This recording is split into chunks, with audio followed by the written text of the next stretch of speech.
Good afternoon, Cigar Review 129, the Victor Sinclair Vintage Select.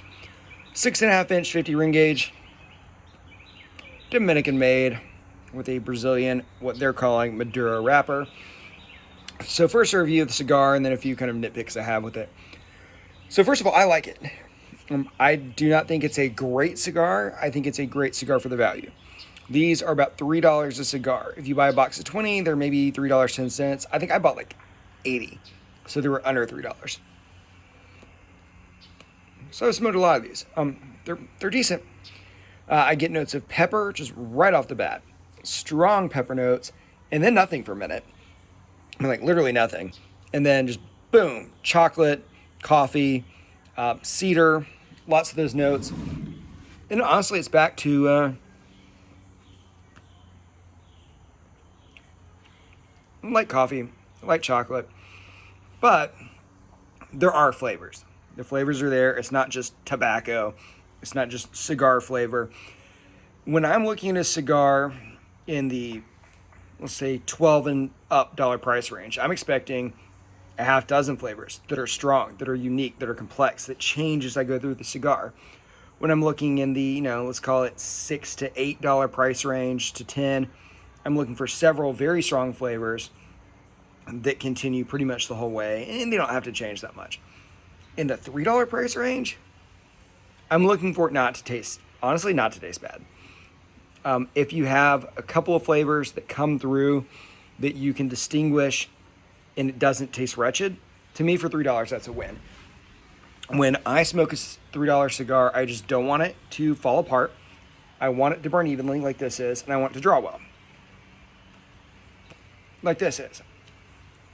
The idea for me being that if I give a $10 cigar to someone that doesn't smoke, they're probably not going to get a lot of those flavors, right? Just like someone that's drinking wine or having scotch for the first time, they truly just can't distinguish it. Same with cigars. If I gave this cigar to someone that had never smoked, they're going to be like, oh, that's good. And they would say the same thing about the Andalusian Bull. But if it burns unevenly and it's drawing poorly, even a novice will say, well, that's bad. So I do like it because it doesn't fall apart, it burns evenly, and it draws well. And it's got an okay flavor profile. So for $3, buy rating, absolutely. A testament to that would be I did order probably about 80. It was about 10 different types of Victor Sinclair cigars. And I had about 80 of them. At the same time, I got maybe 20 Ramon Buesos and 20 of the stupid Gurkha Sherpa Orange. I've still got a bunch of each left, and this is my last Victor Sinclair. I think maybe I have like one left. But I pounded through them, and other of my friends pounded through them because they're good for $3. My nitpick with this would be, they say Brazilian Maduro wrapper. Maybe. Be a real light Maduro. So on the color scale, you've got Maduro is dark, Oscuro is darker, but Maduro is dark. And then you've got Colorado Maduro, which is lighter than a standard. And then you've got Colorado, which is not a Connecticut shade colored cigar.